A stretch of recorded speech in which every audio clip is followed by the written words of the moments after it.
dogs, misfits, and other little lunatics. So I managed to fix up um my little camera. What do you call it? It got like this arm clamp so it can move around, but it's all magnetized. And the magnet flew off my phone yesterday. So we had some issues. Anyways, we were in the middle of Hansel and Gretel and it wasn't working. So we're going to go back to Hansel and Gretel and we're going to do our three stories. Now, let me explain a little bit about the Brothers Grimm and what I'm doing here. Um, there's so many short stories in here, so I call it a filler, like a filler, right? And then my intentions, my intentions, my intentions don't always play out, but my intentions for whatever I'm doing right now, I'm just having fun, really. It's like playing in the cyber playground. Anyway, so it's just not comfortable. My hair is still wet, so got my scarf in. Anyway, so my intentions are on the weekends to read a novel, and then during the week do short stories. So I was checking out short stories with like detective stories, old ones, and just old short stories. I found some cool books on those. So I'd like to get into that. So the Brothers Grimm is just something that's going to continue for quite a while because you saw how thick the book is. But um, so it's not going to be like a month filled with Brothers Grimm. It's just a filler. Yeah. Okay. Anyway, still doesn't feel right. I fixed it, but I don't like how I fixed it. Oh, I don't get it. Whatever. Here we go. Cutting off my head.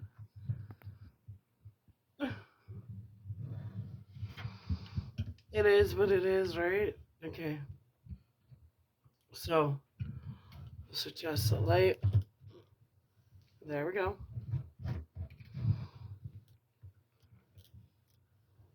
And there we go in real time, right? Okay. Hansel and Gretel. Let's try this again. Yesterday it was like, I can't do this. I was holding up the phone. I was trying. And I finally admitted defeat yesterday. But I'm going to persevere today. Okay, Hansel and Gretel. Hard by a great forest dwelt a poor woodcutter with his wife and his two children. The boy was called Hansel, and the girl Gretel. He had little to bite and to break, and once when great dearth fell on the land, he could no longer procure even daily bread. Now, when he thought over this by night in his bed, and tossed about it in his anxiety, he groaned and said to his wife, "What is to become of us? How are we to feed our poor children when we no longer have anything even for ourselves?" "I'll tell you what, husband," answered the wife.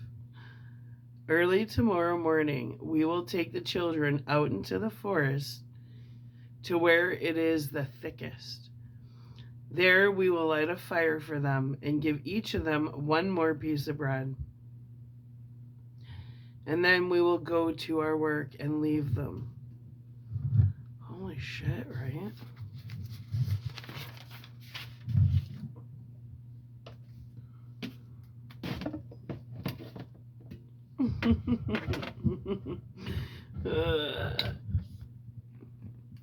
There.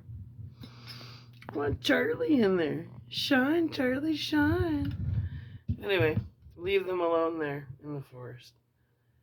They will not find the way home again, and we shall be rid of them. "No, wife," said the man. "I will not do that. How can I bear to leave my children alone in the forest? The wild animals would soon come and tear them to pieces." "Oh, you fool," said she, "then we must all four die of hunger. You may as well plane the planks for our coffins." And she left him no peace until he consented. "But I feel very sorry for the poor children all the same," said the man. Oh shit. With a mother like that, who needs a stepmom, right? The two children had also not been able to sleep for hunger, and had heard that their stepmother had said that to their father. Oh, it is the stepmom. Gretel wept bitter tears and said to Hansel, "Now all is over with us." "Be quiet, Gretel," said Hansel. "Do not distress yourself. I will soon find a way to help us." And when the old folks had fallen asleep, he got up, put on his little coat, opened the door below, and crept outside. The moon shone brightly, and the white pebbles which lay in front of the house glittered like real silver pennies. Hansel stooped and stuffed the little pocket of his coat with as many as he could get in. Then he went back and said to Gretel, "Be comforted, dear little sister, and sleep in peace. God will not forsake us." And he lay down again in his bed. When day dawned, but before the sun had risen, the woman came and awoke the two children, saying, "Get up, you sluggards." Bitch. "We are going into the forest to fetch wood." She gave each a little piece of bread and said, "There is something for your dinner, but do not eat it up before then, for you will get nothing else." Gretel took the bread under her apron, as Hansel had the pebbles in his pocket. Then they all set out together on the way to the forest. When they had walked a short time, Hansel stood still and peeped back at the house, and did so again and again. His father said, "Hansel, what are you looking at there and staying behind for? Pay attention and do not forget how to use your legs."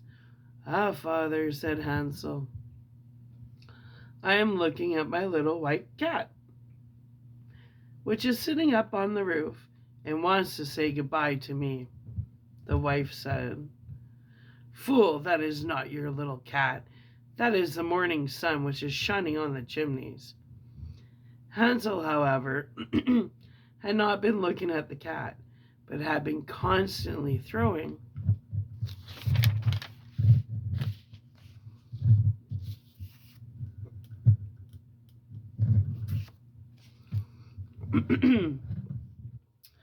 one of the white pebble stones out of his pocket on the road. When they had reached the middle of the forest, the father said, "Now, children, pile up some wood, and I will light a fire that you may not be cold." Hansel and Gretel gathered brushwood together as high as a little hill. The brushwood was lighted, and when the flames were burning very high, the woman said, "Now, children, lay yourselves down by the fire and rest. We will go into the forest and cut some wood. When we have done, we will come back and fetch you away." Sure, that wasn't the plan. Hansel and Gretel sat by the fire, and when noon came, each ate a little piece of bread, and as they heard the strokes of the wood axe, they believed that their father was near. It was not the axe, however, but a branch which he had fastened to a withered tree which the wind was blowing backwards and forwards. And as they had been sitting such a long time, their eyes closed with fatigue, and they fell fast asleep. When at last they awoke, it was already dark night. Gretel began to cry and said, "How are we to get out of this forest now?" But Hansel comforted her and said, "Just wait a little until the moon has risen, and then we will soon find the way." And when the full moon had risen, Hansel took his little sister by the hand and followed the pebbles, which shone like newly coined silver pieces, and showed them the way. They walked the whole night long, and by break of day came once more to their father's house. They knocked at the door, and when the woman opened it and saw that it was Hansel and Gretel, she said, "You naughty children, why have you slept so long in the forest? We thought you were never coming back at all." The father, however, rejoiced, for it had cut him to the heart to leave them behind alone. Not long afterwards, there was once more great dearth throughout the land, and the children heard their mother saying at night to their father, "Everything is eaten again, and we have half loaf left, and that is the end. The children must go. We will take them further into the woods, so that they will not find their way out again. There is no other means of saving ourselves." The man's heart was heavy.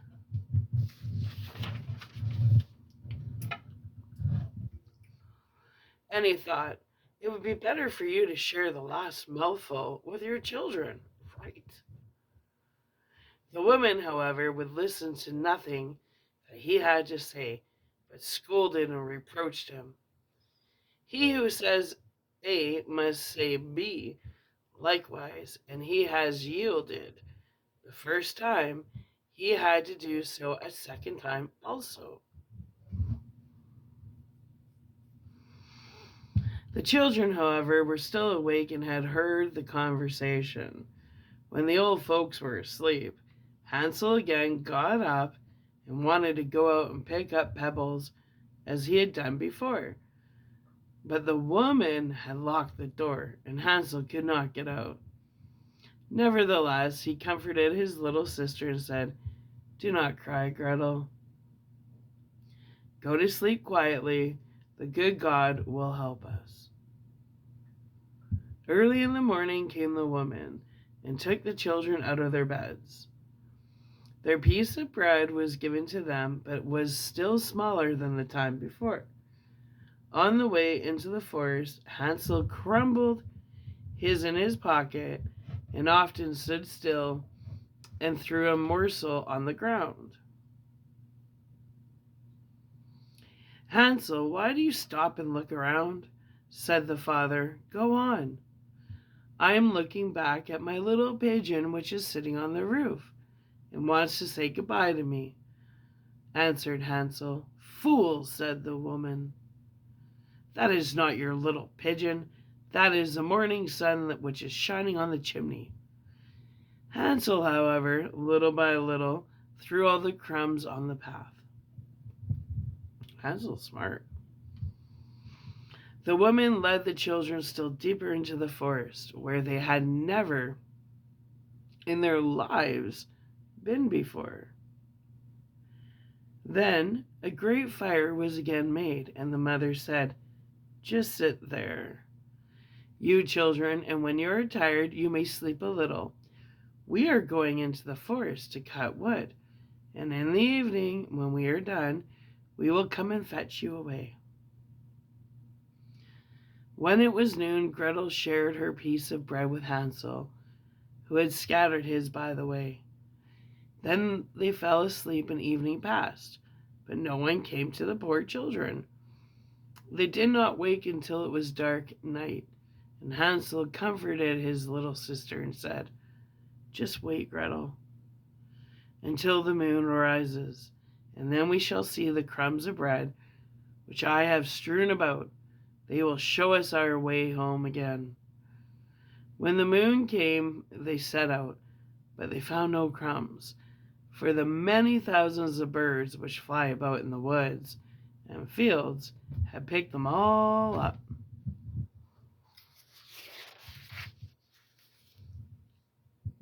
Hansel said to Gretel, "We shall soon find the way," but they did not find it.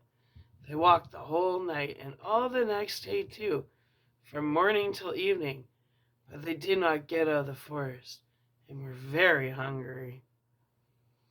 For they had nothing to eat but 2 or 3 berries, which grew on the ground, and as they were so weary that their legs would carry them no longer, they lay down beneath a tree and fell asleep. It was now 3 mornings since they had left their father's house. God, they must be starving. They began to walk again, but they always came deeper into the forest, and if help did not come soon, they must die of hunger and weariness. When it was midday, they saw a beautiful snow-white bird sitting on a bough, which sang so delightfully that they stood still and listened to it.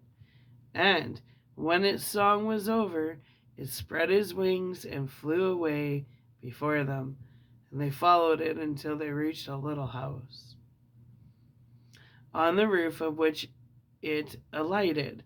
And when they approached the little house, they saw that it was built of bread and covered with cakes. Wow. But the windows were of clear sugar. "We will set to work on that," said Hansel, "and have a good meal. I will eat a bit of the roof, and you, Gretel, can eat some of the window. It will taste sweet." Hansel reached up above and broke off a little of the roof to try how it tasted. This writing, to try how it tasted. And Gretel leaned against the window and nibbled at the panes. Then a soft voice cried from the parlor, "Nibble, nibble, gnaw. Who is nibbling at my little house?" The children answered, "The wind, the wind, the heaven-born wind." Sure, the wind.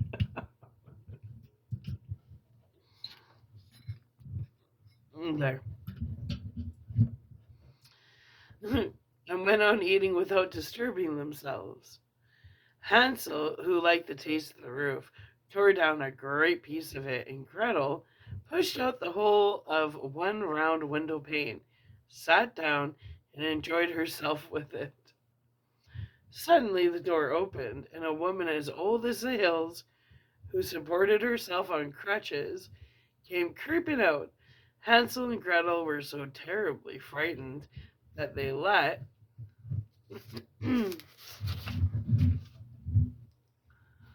fall fall what they had in their hands.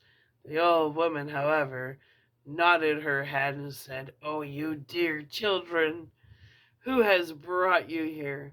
Do come in and stay with me. No harm shall happen to you." She took them both by the hand and led them into her little house. Then good food was set before them, milk and pancakes with sugar and apples and nuts. Afterwards, 2 pretty little beds were covered with clean white linen, and Hansel and Gretel lay down in them and thought they were in heaven, in a diabetic oven. The old woman had only pretended to be so kind. She was in reality a wicked witch who lay in wait for children and had only built the little house of bread in order to entice them there. When a child fell into her power, she killed it, cooked and ate it, and that was a feast day with her. Witches have red eyes and cannot see far, but they have a keen scent like the beasts and are aware when human beings draw near.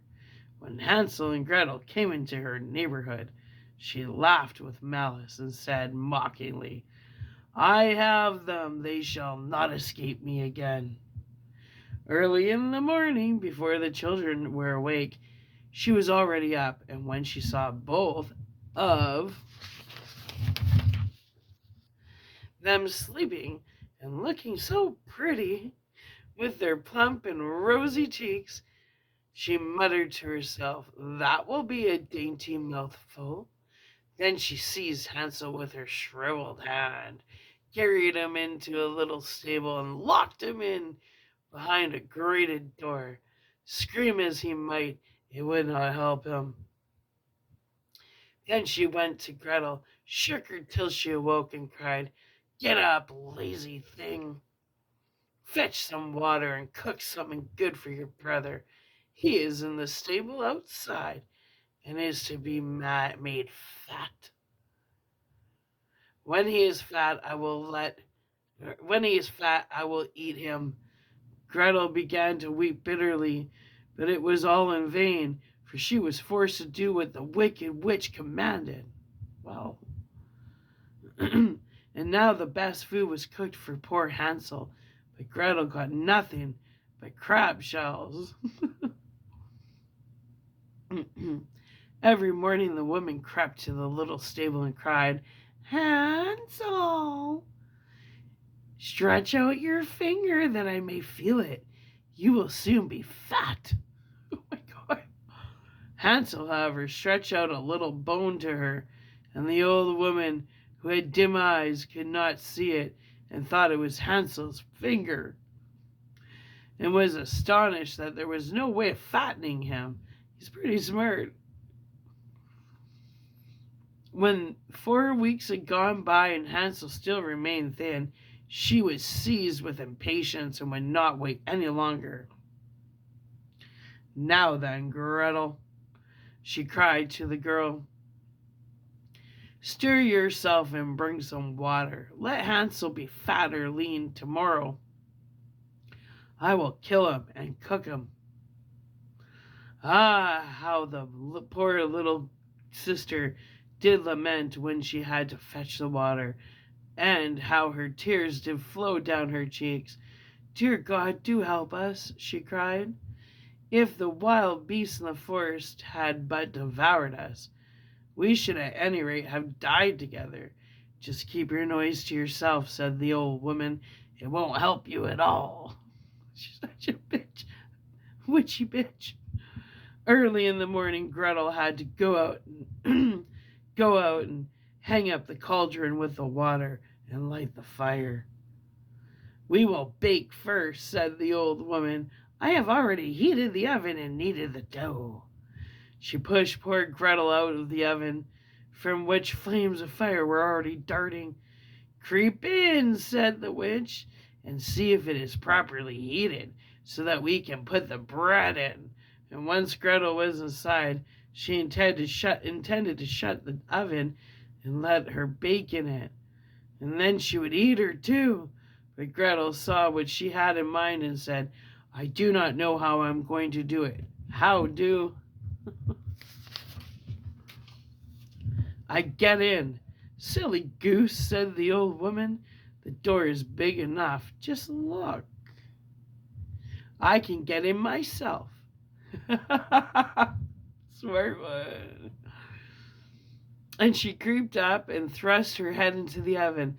Then Gretel gave her a push that drove her far into it and shut the iron door and fastened the bolts.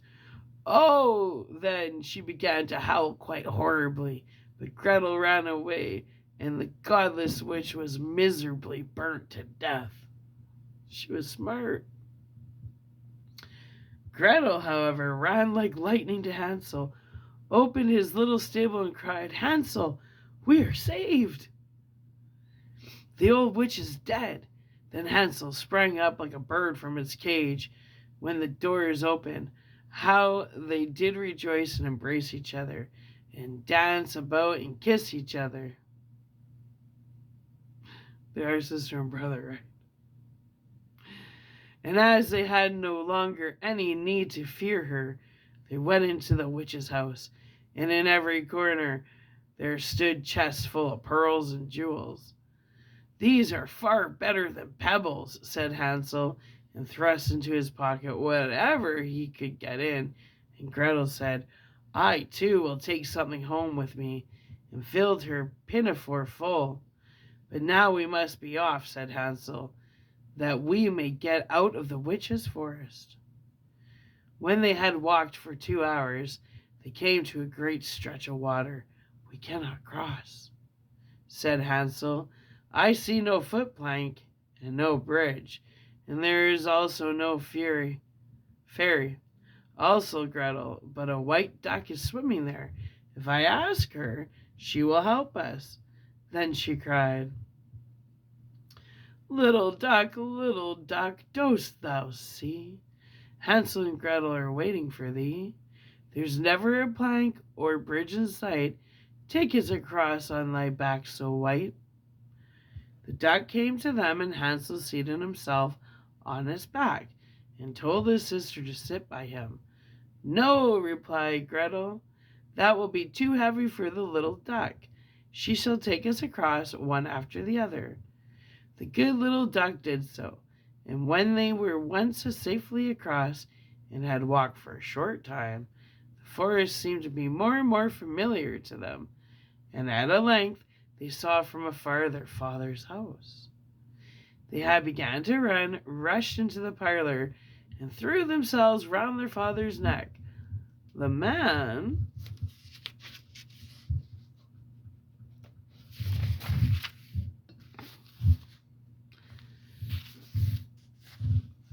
had not known one happy hour since he had left the children in the forest. The woman, however, was dead. Gretel emptied her pinafore full of pearls and precious stones, ran about the room, and Hansel threw one handful after another out of his pocket to add to them. Then all anxiety was at an end, and they lived together in perfect happiness. My tale is done. There runs a mouse. Whoever catches it may make himself a big fur cap out of it. Okay. Can we have some water? And then we're going to get into the 3 snake leaves. Okay? Water break. Water. I said water. That saltwater bath was so hot. Yesterday it was hot, and today I was like, I need to put something cool on. It's kind of funny. This is my Jake bugs me. Jake and I love the Golden Girls. We think they're hilarious. And this is one of these silky ones that have like big tulips on it, just like not at the top. And when I bought it, Jake's like, "What is that? Your Blanche Devereaux? A nightgown?" And I'm like, "I guess so." And it's funny because I feel like Blanche Devereaux from the Golden Girls. But it's so comfy and light. Okay. And like this camera. So close.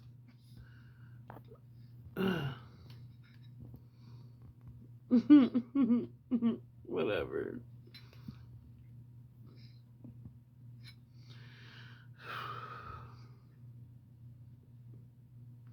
I take a breather. The 3 snake leaves. Okay. Let's do that.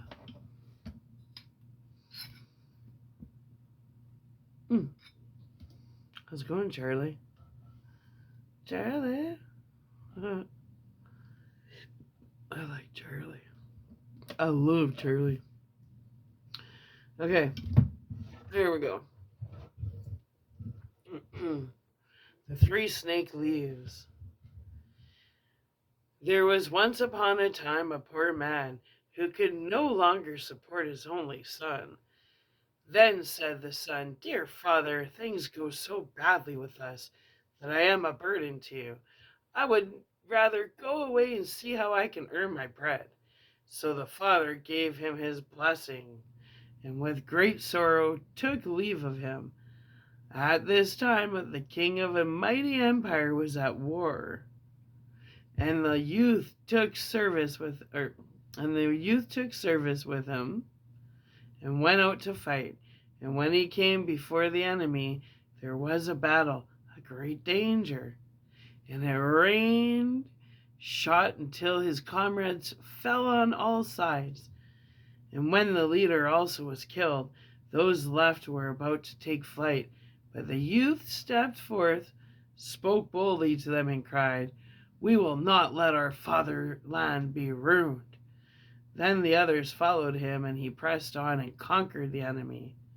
When the king heard that he owed the victory to him alone, he raised him above all the others, gave him great treasures, and made him the first in the kingdom.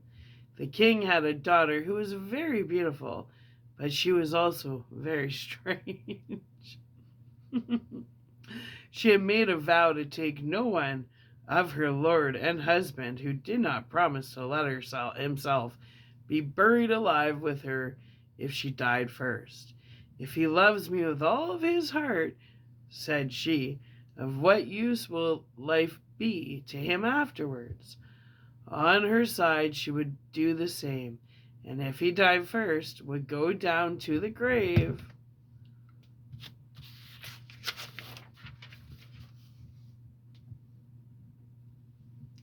with him. The strange oath had up to this time frightened away all wooers. Wooers. Woo.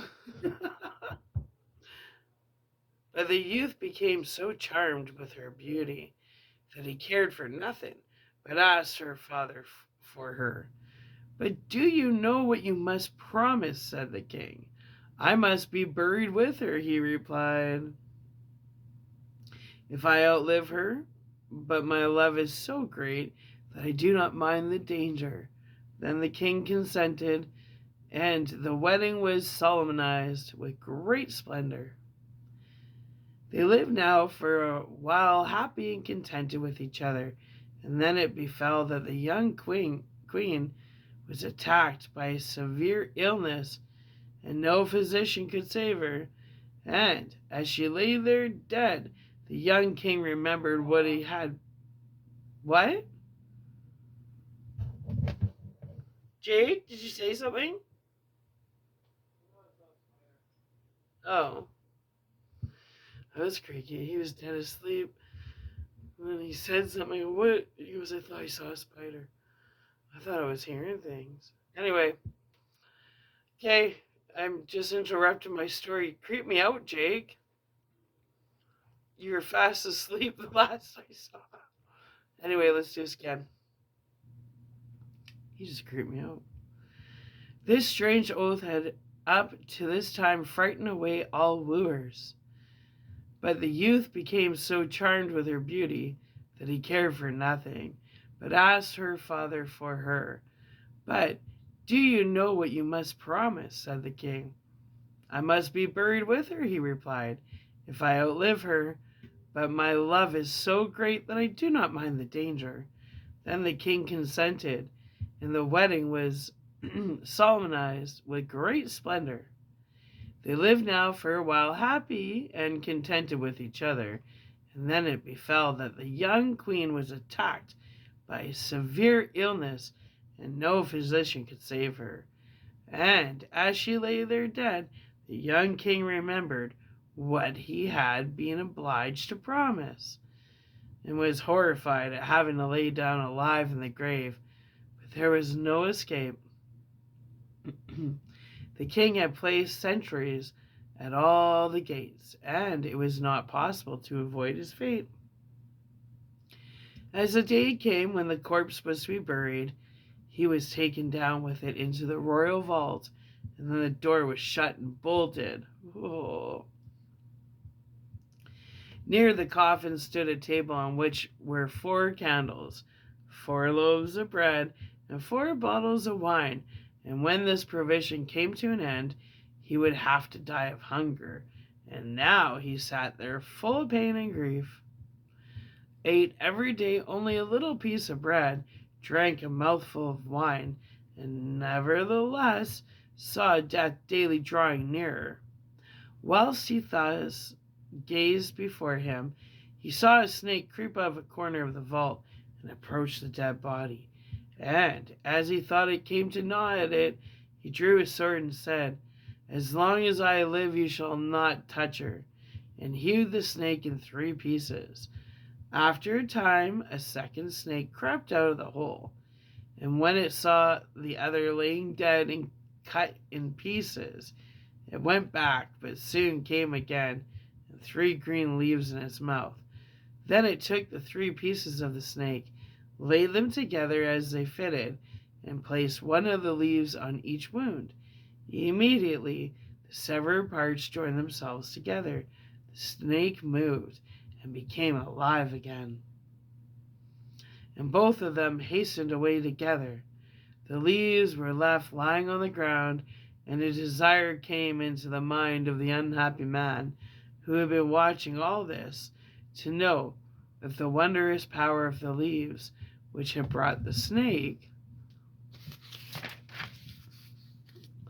to life again, could not likewise be of service to a human being.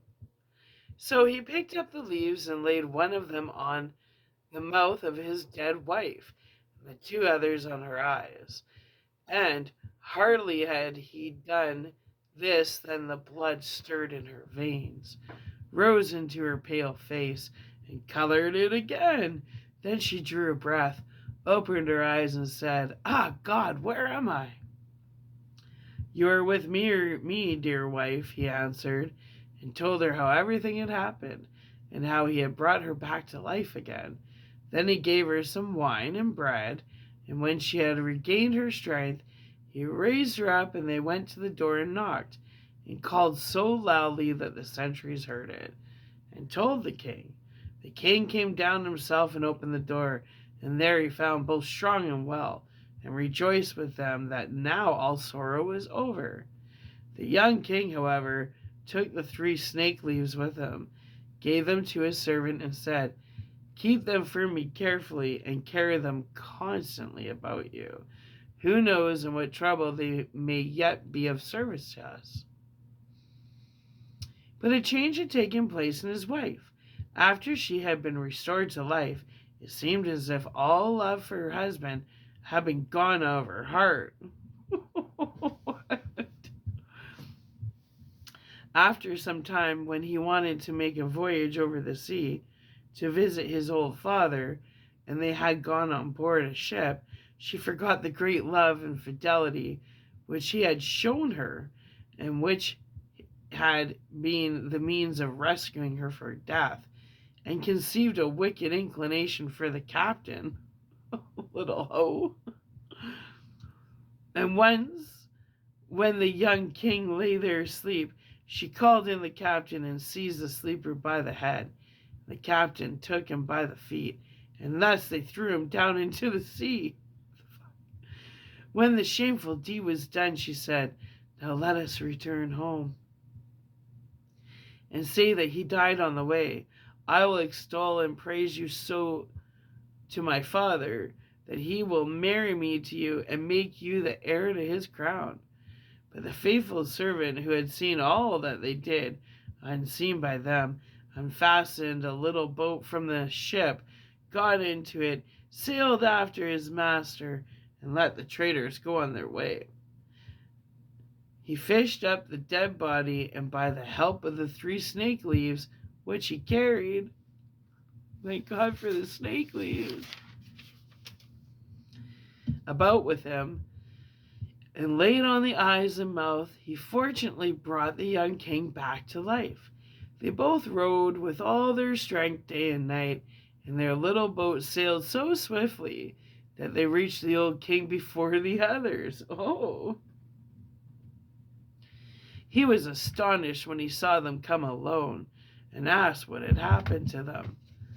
When he learnt the wickedness of his daughter, he said, "I cannot believe that she has behaved this ill, but the truth will soon come to light," and bade both go into a secret chamber and keep themselves hidden from everyone. Soon afterwards, the great ship came sailing in, and the godless woman appeared before her father with a troubled countenance. He said, "Why do you come back alone? Where is your husband?" "Ah, dear father," she replied, "I come home again in great grief. During the voyage my husband became suddenly ill and died, and if the good captain had not given me his help, it would have gone ill with me. He was present at his death and can tell you all."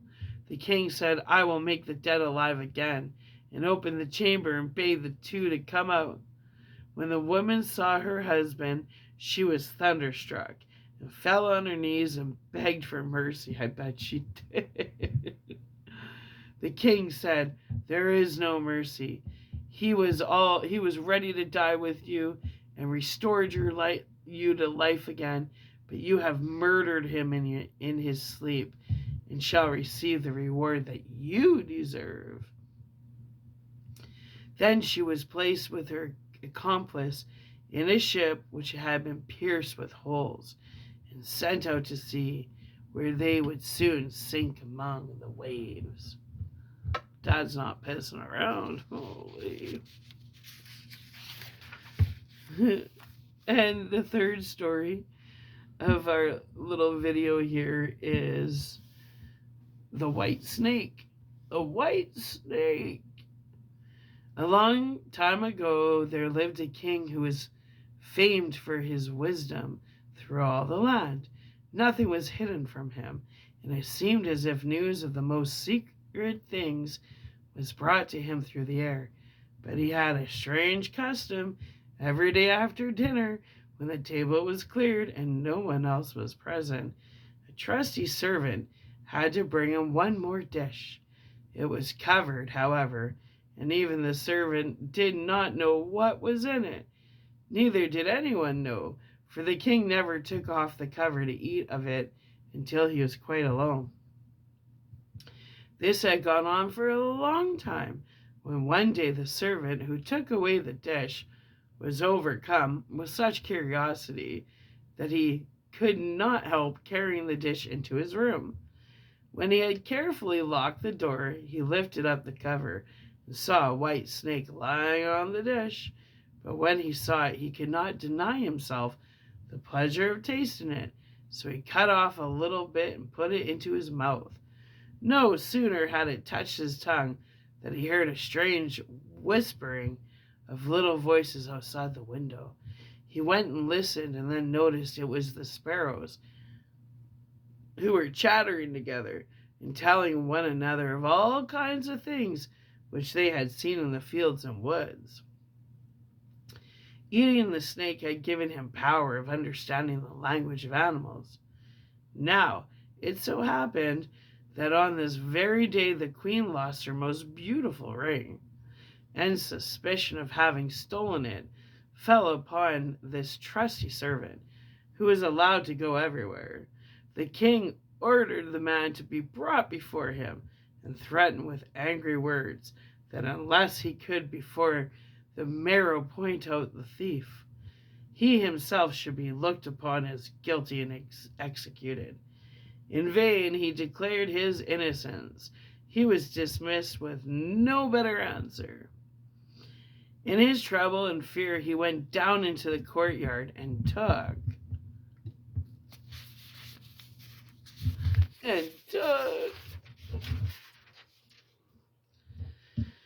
thought how to help himself out of his trouble. Now, some ducks were sitting there quietly by a brook and taking their rest, and whilst they were making their feathers smooth with their bills, they were having a confidential conversation together. The servant stood by and listened. They were telling one another all of the places where they had been waddling about all the morning and what good food they had found. And one said in a pitiful tone, "Something lies heavy on my stomach, and I was eating in haste. I swallowed a ring which may lay under the queen's window." The servant at once seized her by the neck, carried her to the kitchen, and said to the cook, Here is a fine duck. Pray, kill her." "Yes," said the cook, and weighed her in his hands. "She has spared no trouble to fatten herself, and has been waiting to be roasted long enough." So he cut her head off, and as she was being dressed for the spit, the queen's ring was found inside of her. The servant could now easily prove his innocence, and the king, to make amends for the wrong, allowed him to ask a favor, and promised him the best place in the court that he could wish for. Well, the servant refused everything, and only asked for a horse and some money for traveling, and he had a mind to see the world and go about a little. When his request was granted, he set out on his way, and one day came to a pond, where he saw 3 fishes caught in the reeds and grasping for air. Now, though it is said that fishes are dumb, he heard them lamenting that they must perish so miserably, and, as he had a kind heart, he got off his horse and put the 3 prisoners back into the water. They laughed with delight, put out their heads, and cried to him, "We will remember you and repay you for saving us." He rode on, and after a while it seemed to him that he heard a voice in the sand at his feet.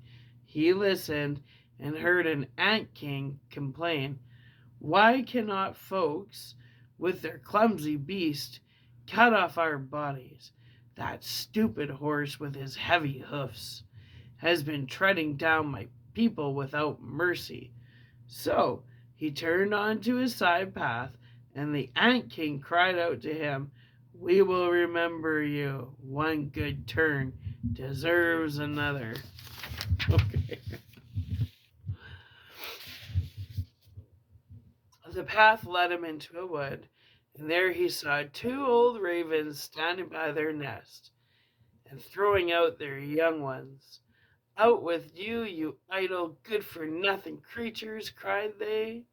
"We cannot find food for you any longer. You are big enough and can provide for yourselves." But the poor young ravens lay upon the ground, flapping their wings and crying, "Oh, what helpless chicks we are! We must shift for ourselves, and yet we cannot fly. What can we do but lie here and starve?" So the good young fellow alighted and killed his horse with his sword and gave it to them for food. Then they came hopping up to it, satisfied their hunger, and cried, "We will remember you. One good turn deserves another." And now he had to use his own legs, and when he had walked a long way, he came to a large city. There was a great noise and crowd in the streets, and a man rode up on horseback, crying aloud, "The king's daughter wants a husband." But whoever seeks her hand must perform a hard task. And if he does not succeed, he will forfeit his life. Whoa! With his stage fright. Anyway, many had already made the attempt, but in vain. Nevertheless, when the youth saw the king's daughter, he was so overcome by her great beauty that he forgot all danger, went before the king, and declared himself a suitor.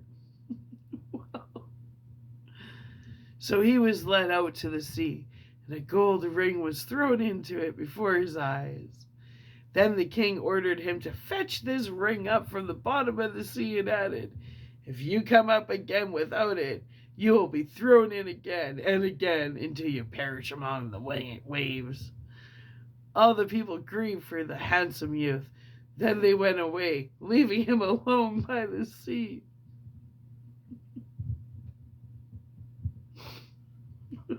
So stupid. It's stupid but entertaining.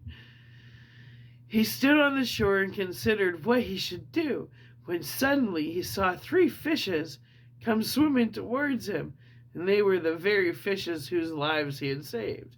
The one in the middle held a mussel in his mouth, which it laid on the shore at the youth's feet. And when he had taken it up and opened it, there lay the gold ring in the shell. Full of joy, he took it to the king and expected that he would grant him the promised reward. But when the proud princess perceived that he was not her equal, no, beggars can't be choosers, in birth, she scorned him and required him first to perform another task. Initiation to be the husband. Well, she went down into the garden and strewed with her own hands 10 sacks full of millet seed on the grass. And then she said, "Tomorrow morning before sunrise, they must be picked up, and not a single grain be wanting." The youth sat down in the garden and considered how it might be possible to perform this task, but he could think of nothing, and there he sat sorrowfully, awaiting the break of day, when he should be led to death. But as soon as the first rays of the sun shone into the garden, he saw all the 10 sacks standing side by side, quite full, and not a single grain was missing. The ant king had come in the night with thousands and thousands of ants, and the grateful creatures had by great industry picked up all the millet seed and gathered them into the sacks. Presently the king's daughter herself came down into the garden and was amazed to see that the young man had done the task that was given to him. But she could not yet conquer her proud heart, and said, "Although he has performed both tasks, he shall not be my husband until he has brought me an apple from the tree of life." Ooh. The youth did not know where the tree of life stood, but he set out and would have gone on forever, as long as his legs would carry him, though he had no hope of finding it. After he had wandered through 3 kingdoms, he came one evening to a wood and lay there under a tree to sleep. But he heard a rustling in the branches, and a golden apple fell into his hand. At the same time, the 3 ravens flew down to him, perched themselves upon his knee, and said, "We are the 3 young ravens whom you saved from starving. When we had grown big and heard that you were seeking the golden apple, we flew over the sea to the end of the world, where the tree of life stands, and have brought you the apple." The youth, full of joy, set out homewards and took the golden apple to the king's beautiful daughter, who had now no more excuses left to make. They cut the apple of life in 2 and ate it together. And then her heart became full of love for him, and they lived in undisturbed happiness to a great age.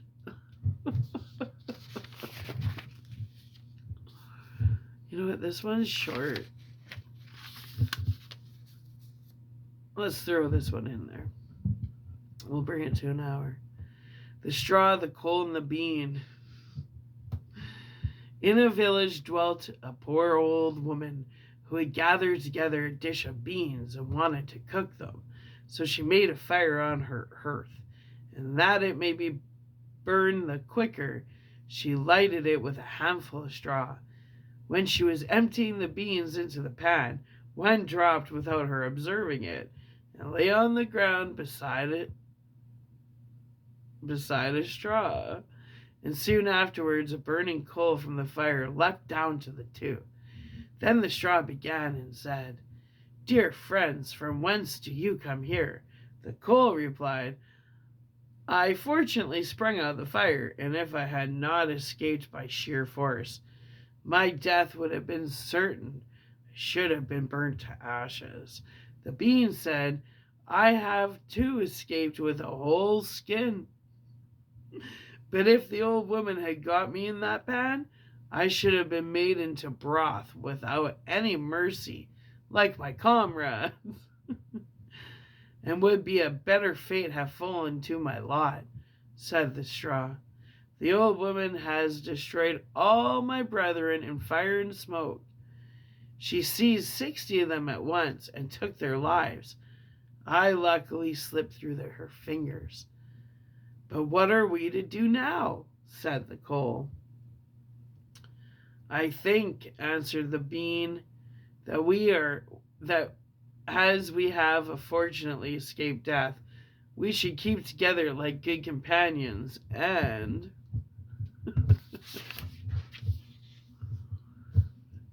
lest a new mischance should overtake us here, we should go away together and repair to a foreign country. Talking about like beans and coal and straw here. This is trippy. The proposition pleased the two others, and they set out on their way together. Soon, however, they came to a little brook, and there was no bridge or footplank. They did not know how they were to get over it. The straw hit on a good idea and said, I will lay myself straight across, and then you can walk over on me as a bridge.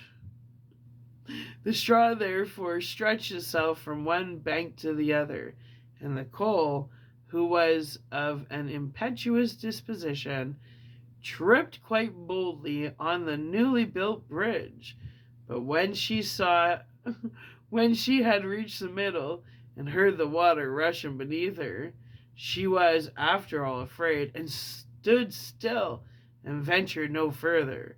The straw, however, began to burn, broke into two pieces, and fell into the stream.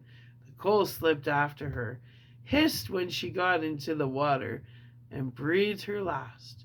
The bean, who had prudently stayed behind on the shore, could not but laugh at the event, was unable to stop, and laughed so heartily that she burst. It would have been all over with her likewise, if, by good fortune, a tailor who was traveling in search of work had not sat down to rest by the brook. As he had a compassionate heart, he pulled out his needle and thread and sewed her together. The bean thanked him most prettily, but as the tailor used black thread, all beans since then have a black seam. Interesting. Well, that was, and it's true, they do have black seam.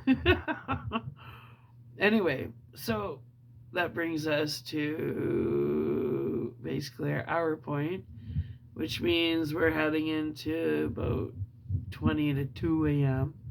Cool. I'm going to upload this, and then we're going to read 3 more. Yeah. So, my underdogs, misfits, and other little lunatics, I hope you're tripping out to these stories because they're pretty trippy. And if you're not awake with me right now, I hope you're having the sweetest of dreams. Anyway, yeah, stay tuned for the next video. Love ya. Bye.